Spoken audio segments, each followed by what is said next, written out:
রাজধানীর মোহাম্মদপুরে ৩৩ নং ওয়ার্ড কাউন্সিলর আসিফ আহমেদ, সাবেক কাউন্সিলর তারেকুজ্জামান রাজীব এবং তৎকালীন স্থানীয় সংসদ সদস্য জাহাঙ্গীর কবির নানকের ব্যক্তিগত সহকারী মাসুদুর রহমান বিপ্লব আন্দোলনকারীদের লক্ষ্য করে গুলি ছোড়েন। এই সময় তাদের সাথে ছিলেন মোহাম্মদপুর থানা ছাত্রলীগের সভাপতি নাইমুল হাসান রাসেল। বেনাপোল সীমান্তে কাঁটাতারের বেড়া পার হওয়ার সময় তাকে গ্রেফতার করে র্যাব। খোঁজ চলছে বাকি ৩ জনের। একই সময় পাবনা সদরে বৈষম্য বিরোধী ছাত্র আন্দোলনের শান্তিপূর্ণ কর্মসূচিতে বিনা উস্কানিতে গুলি করে স্থানীয় চেয়ারম্যান সাঈদ। গুলিতে শিক্ষার্থী মাহবুব হাসান নিলয় এবং জাহিদ ইসলাম নিহত হন। লালবাগের হাজারীবাগ থেকে সাঈদকে গ্রেফতার করে র্যাব। এছাড়া সিলেট বিমানবন্দর থেকে পালানোর সময় গ্রেফতার করা হয় কক্সবাজারের মাদক সম্রাট বদির ক্যাশিয়ার হিসেবে খ্যাত সালাউদ্দিনকে। এই সময় তিনি ওমরা করার নামে দেশ ছাড়ার চেষ্টা করেন। ব্যক্তি যারা সরাসরি এই ছাত্র আন্দোলনে নির্বিচারে গুলি করেছিলেন, বিভিন্ন রাজনৈতিক পরিচয়, তাদেরকে কিন্তু আমরা অলরেডি গ্রেফতার করেছি। এর ভিতরে আমরা মোহাম্মদপুর থানা ছাত্রলীগের রাসেল, তাকে আমরা গ্রেফতার করেছি বেনাপোল থেকে, তিনি বাইরে পালিয়ে যাওয়ার পরে সময়। র্যাব বলছে মামলার আসামি ও সম্ভাব্য টাকা পাচারকারীদের তালিকা ধরে কাজ করছে তারা। এই তালিকায় ভিআইপি অপরাধীরাও রয়েছে। সুনির্দিষ্ট তথ্য প্রমাণ এবং উপাত্তর ভিত্তিতে আমরা আমাদের অভিযানগুলি পরিচালনা করছি। আমরা আমাদের নির্দিষ্ট যে ছক, অপারেশনাল ছক, সেটা আমরা অলরেডি প্রত্যেকটা বাহিনীর সাথে সমন্বয় করে করছি। আমাদের নজরদারির মধ্যে অনেকেই আছেন এবং শীঘ্রই আমরা যারা এর সাথে জড়িত আমরা সবাইকে আমরা আইনের হাতে নিয়ে আসবো। অন্তত ৬ জন মন্ত্রী ও এমপিকে টার্গেট করে সারা দেশে অভিযান জোরদার করা হয়েছে বলে জানিয়েছে RAB. Arafatur Rahman, independent news, Dhaka. Awami League সরকারের পতনের ক্ষণে উত্তেজিত ছাত্র জনতা তৎকালীন প্রধানমন্ত্রীর বাসভবন ঘিরে ফেললে নিরাপত্তা শঙ্কায় পড়েন সেখানের বিশেষ নিরাপত্তা বাহিনী এসএসএফ। গণভবনের নিরাপত্তায় নানা অত্যাধুনিক যন্ত্র, গোলা বারুদ, রেডিও ও অপারেশনাল সরঞ্জাম মজুত করেছিল এসএসএফ। শুধুমাত্র সঙ্গের ছোট অস্ত্র নিয়েই গণভবন ছেড়ে সংসদ ভবনে চলে যান বাহিনীর সদস্যরা।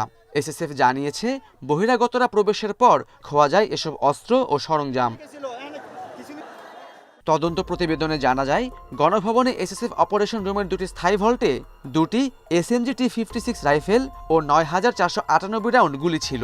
এছাড়া এসএসএফ সদস্যরা সংসদ ভবনে তাদের ভল্টে 6টি পিস্তল ও 200 রাউন্ড গুলি রাখেন। পরে গণভবন ও সংসদ ভবনের সে ভল্টগুলো পাওয়া যায়নি। এসব সরঞ্জামের আর্থিক মূল্য ৫,২৮ লাখ টাকা। বিশেষায়িত বাহিনীর এসব খোয়া যাওয়া অস্ত্র ও সরঞ্জাম দ্রুত উদ্ধারের তাগিদ নিরাপত্তা বিশ্লেষকদের। যারা আমাদের দেশের মঙ্গল চায় না, সেটা দুষ্কৃতিকারী হতে পারে, জঙ্গি গোষ্ঠী হতে পারে, সন্ত্রাসী গোষ্ঠী হতে পারে, তাদের হাতে অস্ত্র চলে যাওয়া মানে সাধারণ জনগণের জন্য একটা বিরাট হুমকি। এসব অত্যাধুনিক অস্ত্র ও যন্ত্রপাতি হারানোয় কারো দায় আছে কিনা সেটিও খতিয়ে দেখার আহ্বান এই বিশ্লেষকের।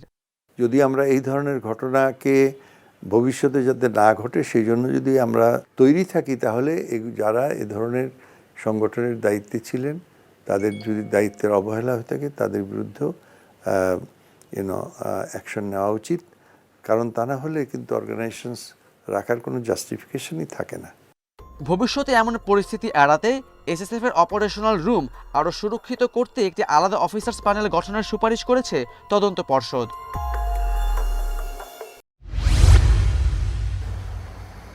কবে হবে পরবর্তী নির্বাচন, এ প্রশ্ন অনেকের। এ নিয়ে এরই মধ্যে রাজনৈতিক দলগুলোর সঙ্গে বৈঠক করেছেন প্রধান উপদেষ্টা, কিন্তু পরিষ্কার কোনো রূপরেখা পাওয়া যায়নি। তবে একটি বিষয় স্পষ্ট যে সব রাজনৈতিক দলই চায় সংস্কার। কোথায়, কিভাবে এবং কতদিনের সংস্কার সেটির ধারণা চান নেতারা, তবে কেউই তড়িঘড়ি করতে চান না।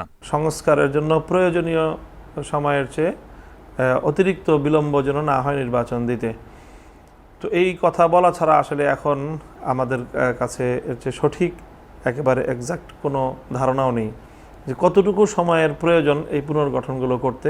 সরকারকে অনন্তকাল ক্ষমতায় থাকার জন্য বলছি না, আমরা বলছি যে এই সংস্কার কাজ করার জন্য যৌক্তিক যে সময় সেটা আমরা সরকারকে দিতে চাই, এবং তার আগে যেন তেনভাবে একটা নির্বাচন করে কোনো কাউকে ক্ষমতায় বসানোর জন্যে এই ছাত্র জনতার এই বিপ্লব হয়। নির্বাচনের আগে সংবিধান সংস্কারেও গুরুত্ব দিয়েছে কয়েকটি দল, তবে একটি নির্দিষ্ট রূপরেখা তৈরি করা জরুরি বলে মনে করেন নেতারা।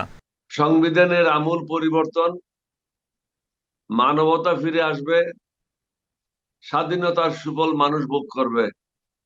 এগুলি করার জন্য হয়তো 5-6 মাস বা আরো হয়তো 2-1 মাস অতিরিক্ত সময় লাগতে পারে, এতে আমাদের কোনো আপত্তি নেই। আমরা স্পেসিফিক কোনো টাইম ফ্রেম দিব না, আপনারা টাইম ফ্রেম ঘোষণা করুন, এটা আমরা চাই, এবং এটা যাতে সঠিকভাবে বাস্তবায়িত হয় এটা আমরা লক্ষ্য রাখবো, এবং যাতে করে আপনারা সাহায্য সহযোগিতা যেটা চাইবেন, পরামর্শ যেটা চাইবেন আমাদের তরফ থেকে আমরা এটাকে আপনাদের সামনে সবসময় প্রস্তুত আছি, এটা আমরা করব আপনাদের জন্য।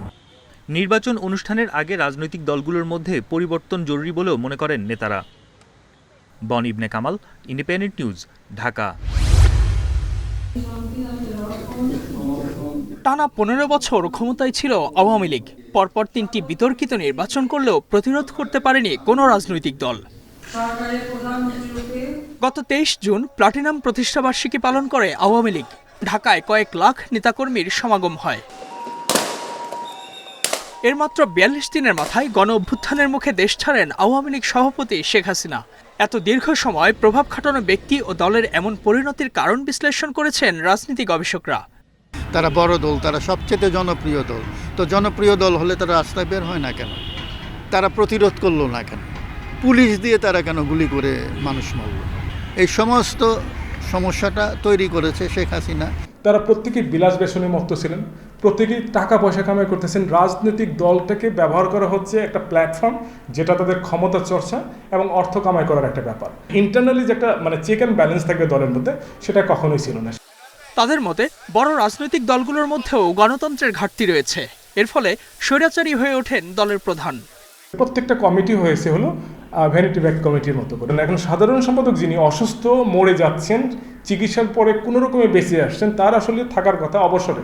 পার্টিকে চালানোর মতো যোগ্যতা তার ছিল না, কিন্তু তিনি যেহেতু নেত্রীর গ্রহণযোগ্য, নেত্রীর আস্থাভাজন, অতএব তাকে সেই পজিশনের মধ্যে রাখা হয়েছে। দল মানে হচ্ছে শেখ হাসিনা এবং তার পুলিশ, তার মিলিটারি, তার গোয়েন্দা এবং তার এই যে লাঠিয়াল বাহিনী, ছাত্রলীগ যুবলীগ। একটা পর্যায়ে এসে তো এটাও তাসের ঘরের মতন ভেঙে পড়ল।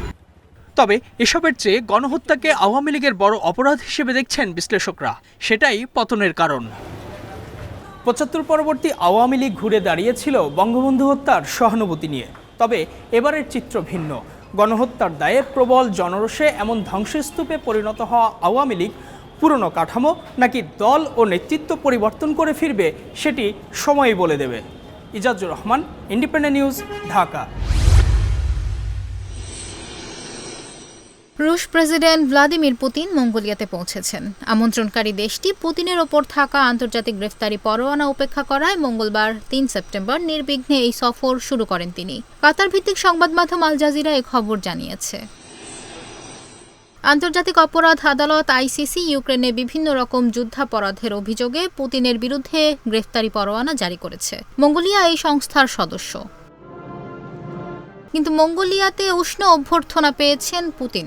রাজধানীর চেঙ্গিস খান স্কয়ারে 2 দেশের পতাকা উত্তোলন করা হয়েছে বন্ধুত্বের প্রতীক হিসেবে। পুতিনের সফর শুরুর আগের দিন অল্প কিছু মানুষ বিক্ষোভ প্রদর্শন করেছিল। তাদের হাতে থাকা প্ল্যাকার্ডে লেখা ছিল, যুদ্ধাপরাধী পুতিনকে তাড়িয়ে দাও। সফরকালে পুতিনকে গ্রেফতার করার জন্য মঙ্গোলিয়ার প্রতি আহ্বান জানিয়েছিল ইউক্রেন। তবে মঙ্গোলিয়া কখনোই রাশিয়ার বিরুদ্ধে অবস্থান নেয়নি। রুশ আগ্রাসনের সমালোচনা থেকে বিরত থাকার পাশাপাশি মস্কোর বিরুদ্ধে জাতিসংঘে ভোটদানেও বিরত ছিল। অ্যামনেস্টি ইন্টারন্যাশনাল মঙ্গোলিয়ার নির্বাহী পরিচালক আলতান্তুয়া বাথদোরোজ বলেছেন, পুতিন একজন অপরাধী। আইসিসির কোনো সদস্য দেশে নিরাপদে সফর করতে পারলে তার আগ্রাসী মনোভাব আরও বৃদ্ধি পাবে। পুতিনের একজন মুখপাত্র গত সপ্তাহে জানিয়েছিলেন, সফরকালে রুশ প্রেসিডেন্টকে গ্রেফতারের ভয়ে থাকতে হবে বলে ক্রেমলিন মনে করে না।